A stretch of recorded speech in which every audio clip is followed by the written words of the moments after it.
আমি একটু অন্য একটা জায়গায় যেতে চাই। আপনারা জানেন যে সামনে জুলাই আসছে এবং জুলাইয়ের কমেমোরেশন একটা মাসব্যাপী কর্মসূচি আমরা হাতে নিয়েছি এবং সেই কর্মসূচিতে আমি বিশ্বাস করতে চাই জুলাই 24-এ যেমন আমরা সবাই এক হয়েছি, এবারও সবাই এক হবে। যদিও সালাউদ্দিন ভাই আমাকে উদ্দেশ্য করে খুবই কি বলে সরস একটা কবিতা এবং মন্তব্য করেছে। তবু আমি বিশ্বাস করতে চাই যে আমি খুবই আশাবাদী মানুষ। আমি বিশ্বাস করতে চাই 2025-এর 5 আগস্ট সারা বাংলাদেশ আবার এক হবে। সেখানে সকল রাজনৈতিক দল, সকল স্টেক হোল্ডার প্রত্যেকে আবার এক হবে এবং এটা পতিত ফ্যাসিস্টের জন্য একটা সিগন্যাল হবে এবং সেটা করতে পারলে আমি মনে করি যে বাংলাদেশ ঠিক পথে আগাবে।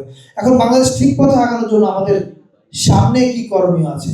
জিয়া রহমানের documentary is a good manual actually, এবং আমি মনে করি যে সামনে যেই দলই সরকার গঠন করবে একটা গণতান্ত্রিকভাবে নিরপেক্ষ নির্বাচনের মাধ্যমে, তাদের জন্য ম্যানুয়াল কিন্তু জিয়া রহমান। আপনি যদি জিয়া রহমানের দিকে দেখেন, ফার্মে যেমন বলছিল যে 3 বছর বা 3.5 বছর ছিল ওনার প্রেসিডেন্টের মেয়াদ, সব মিলে 4 বছর 4.5 বছর। এর মধ্যে ভাবতে আমি এখন বাইরে থেকে অনেক সমালোচনা করতাম, এখন সরকারে আসার পরে বুঝলাম যে কোনো কাজ শুরু করার আগে ভাবতেই আপনার সময় লাগে। You need to take time to think and then you need to take time to think about the strategy, যে এটা আপনি অ্যাপ্রোচ করবেন কিভাবে, এরপরে এই স্ট্র্যাটেজি আপনি এক্সিকিউট করবেন কিভাবে। এটা is not an easy game, it's very very difficult. আমরা যখন জিয়া রহমানের উপরে ডকুমেন্টারি কাজটা করছিলাম তখন আমরা সত্যিকার অর্থে বিস্মিত হয়েছিলাম যে এই মানুষটা এত অল্প সময় এত কিছু জিনিস ভাবছে, এক্সিকিউশন করছে, এটা কিভাবে। তখন তো ইন্টারনেটের যুগ ছিল না, উনি তো গুগল করার সময় পাইনি যে okay ChatGPT tell me how to solve this. এই যুগে ওই যুগে এরকম কাজ করা খুবই বিস্ময়কর। এবং আমি মনে করি আমাদের সামনে যে রাজনৈতিক দলগুলো সরকার পরিচালনা করবে অথবা বিরোধী দলে থাকবে, তাদের জন্য Zia Rahman is a good manual. আর পাশাপাশি আমি ওনার ন্যাশনালিজম নিয়ে একটা ছোট কথা বলে শেষ করতে চাই। আমরা যখন অন্তর্বর্তী সরকার হিসেবে দায়িত্ব পালন করতে আসলাম, অফকোর্স আমি জানি যে যেমন আমি আমার মন্ত্রণালয়ের কথা বলতে পারি, আমি এমন কোনো রোজই রিফর্মের কথা ভাবিনি, বিকজ আমি জানি যে এই 1-1.5 বছরে আমি অনেক বড় কোনো পরিবর্তন আনতে পারবো না। তখন আমি ঠিক করেছি ওকে 1-1.5 বছরে আমি কি কি করতে পারবো, সেই জায়গাগুলোকে আমি ঠিক করি। প্রথম জায়গাটা যেটা ঠিক করার চেষ্টা করলাম সেটা হচ্ছে এই যে বাংলাদেশের সবচেয়ে বড় বিপদ হচ্ছে বাঙালি জাতীয়তাবাদ। এই বাঙালি জাতীয়তাবাদ কেন একটা বিপদ, এটা শুধু টক্সিক না, এটা অনেক বিপদের দিক আছে। সেটা নিয়ে আমরা এবার 24শে জুলাইতে একটা বড় টক আয়োজন করছি, সেখানে ইন্টেলেকচুয়ালের কথা বলবেন। আমি এটা জাস্ট সংক্ষেপে বলি, 1905 সালে যখন বঙ্গভঙ্গ হলো তখন রবীন্দ্রনাথ ঠাকুর আবার সোনার বাংলা গানটা লিখেছিলেন। এখন বঙ্গভঙ্গের সাথে আপনি খেয়াল করে দেখবেন যে কলকাতার এলিট যারা আছেন তারা প্রত্যেকেই কিন্তু ভীষণ মর্মাহত হয়েছিলেন এবং বঙ্গভঙ্গ ঠেকানোর জন্য ওনারা যা যা করা করেছিলেন। কিন্তু 47-এ এসে ওই একই কলকাতার এলিট, আপনারা যদি জয়া চ্যাটার্জির বেঙ্গল ডিভাইডেড বইটা পড়েন তাহলে দেখতে পাবেন যে একই কলকাতার এলিট বাংলা ভাগ করতে বলছে। 1905-এ বলেছে বাংলা ভাগ করো না, 47-এ বলছে বাংলা ভাগ করো। এবার বাংলা ভাগ হয়ে যাওয়ার পরে আমরা যখন পূর্ব পাকিস্তানে চলে আসলাম তখন পাকিস্তানিদের অত্যাচার, শোষণ, এগুলো যেমন বাস্তবতা, পাশাপাশি আরেকটা বাস্তবতা ছিল পাকিস্তানিদের অত্যাচারের বিপরীতে আমরা যে আমাদের ন্যাশনাল স্পিরিট তৈরি করার চেষ্টা করলাম, সেখানে আমার মনে হয় আমরা একটা ঐতিহাসিক ভুল করলাম। ন্যাশনাল স্পিরিট তৈরি করার ক্ষেত্রে আমরা লালনের কাছে যাইনি, আমরা আবুল মনসুর আহমদের কাছে যাইনি, আমরা এমন কিছু আইকনের কাছে গিয়েছিলাম যে আইকনরা আমাদের কতটুকু উপকার করেছে এটা ভবিষ্যৎ প্রজন্ম বিচার করবে। এবং সেই বিচারটা করবার জন্য আমরা মনে করি এই আলোচনাগুলো হওয়া খুব জরুরি দরকার। যে আমরা 47-এ পাকিস্তান হলো, আমরা এসে বাঙালি জাতীয়তাবাদকে ধারণ করে পাকিস্তানের বিরুদ্ধে আন্দোলন শুরু করলাম। আপনি খেয়াল করে দেখবেন বাঙালি জাতীয়তাবাদ যখন বলি আমরা তখন একই সঙ্গে এক্সক্লুড করে দিই আমাদের বিভিন্ন জাতিগোষ্ঠীগুলোকে, যেটা জিয়া রহমান সাহেব ওই জাতিগোষ্ঠীগুলোকে ইনক্লুড করেছেন।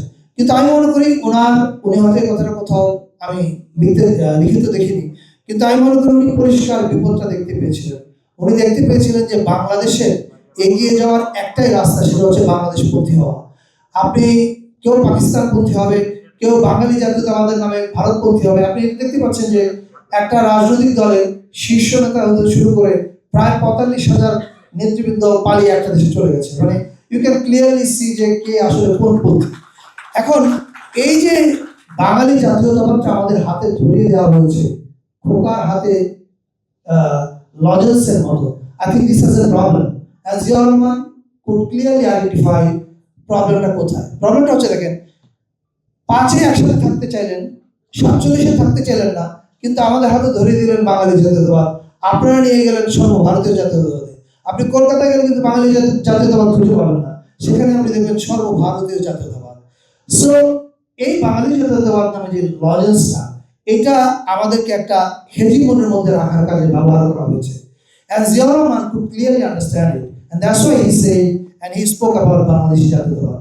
এখন আমি এটা নিয়ে এত কথা কেন বললাম এই কারণে যে আমি যখন আমার হাতে যখন সংস্কৃতি মন্ত্রণালয়ের দায়িত্ব আসলো, আমি চিন্তা করলাম ওকে ম্যাক্রো স্কেলে আমি কি কি কাজ করবার সুযোগ আছে আমাদের। প্রথম যে এই পরিবর্তনটা করার চেষ্টা করেছি, আপনারা দেখেছেন যে এবারের নববর্ষে এটা কোনো বাঙালির উৎসব হয়নি, এটা বাংলাদেশের সকল মানুষের উৎসব হচ্ছে। কারণ এই নববর্ষটা চাকমা, মারমা, গারো, বাঙালি সবাই পালন করে। কিন্তু আপনি খেয়াল করে দেখেন আমাদের মিডিয়া, আমাদের ন্যারেটিভে সব জায়গায় বাঙালি বাঙালি বাঙালি, আর কেউ নাই। আমরা এসে এবার সবাইকে ইনক্লুড করার চেষ্টা করেছি এবং থ্যাঙ্কফুলি সবাই ইনক্লুডেড হয়েছে এবং বাংলাদেশ সবচেয়ে কালারফুল একটা ফেস্টিভ্যাল দেখেছে এবার। একই সঙ্গে আপনার একটা মজার জিনিস, আপনারা সবাই জানেন যে এটা মুসলমান সংখ্যাগরিষ্ঠ দেশ, কিন্তু আসলে মুসলমান সংখ্যাগরিষ্ঠ হলো, আপনি যদি শিল্পকলা একাডেমির দিকে তাকান, যেটা আমাদের জাতীয় প্রতিষ্ঠান, 54 বছরে ঈদ উপলক্ষে কোনো সাংস্কৃতিক অনুষ্ঠান হয়নি, বৌদ্ধ পূর্ণিমা উপলক্ষে হয়নি, দুর্গা পুজো উপলক্ষে হয়নি, বড়দিন উপলক্ষে হয়নি। এটার একটা কারণ আছে। এটা কারণটা হচ্ছে বাঙালি জাতীয়তাবাদ জিনিসটা নিজেই একটা ধর্ম, সে আর অন্য কোনো ধর্মকে মধ্যে ঢুকতে দিতে চায় না, and that is a problem. So আমরাও ইনক্লুসিভ বাংলাদেশ যখন বলার চেষ্টা করছি, তখন আমরা বলছি okay we have to do one thing. একটা হচ্ছে সকল জাতিগোষ্ঠীকে এক জায়গায় আনতে হবে এবং একই সঙ্গে সকল ধর্মের মানুষ যেন মনে করে এই রাষ্ট্রে তার একটা স্টেক আছে।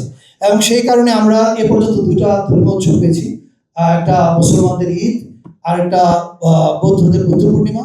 এই 2টাতেই 54 বছর ইতিহাসে প্রথমবারের মতো রাষ্ট্র নিজের টাকায় নিজের উদ্যোগে ঈদ এবং বুদ্ধ পূর্ণিমা উপলক্ষে টেলিভিশন কমার্শিয়াল তৈরি করেছে। সামনে দুর্গা পুজো উপলক্ষে হবে, বড়দিন উপলক্ষে হবে। আমি এটা বললাম কেন? এটা বললাম এটা বোঝানোর জন্য আমি যে ম্যানুয়ালটা ফলো করেছি যে কালচারাল ইনক্লুশন আমরা আসলে কিভাবে করব। সো এই ম্যানুয়ালটা ফলো করার জন্য আমাকে বেশি দূর যাইতে হয় নাই। জিয়াউর রহমান সাহেব ওনার অল্প দিনে যে শাসনকাল ছিল সেই সময় উনি এই জিনিসটা ফলো করেছেন। ডেফিনেটলি উনি ওনার আগের চিন্তকদের দ্বারা ইন্সপায়ার্ড হয়েছিলেন, মাওলানা ভাসানী, আবুল মনসুর আহমদ এবং আরো অনেকে। কিন্তু আমার জন্য ইজি ছিল বিকজ জিয়াউর রহমান ওয়াজ মানে আমাদের সময় খুব কাছাকাছি। আমাদের সময় বলতে আমার বয়স তখন 4 বছর ছিল, মানে আবুল মনসুর আহমদের তুলনায় কাছাকাছি অর্থে বলছি।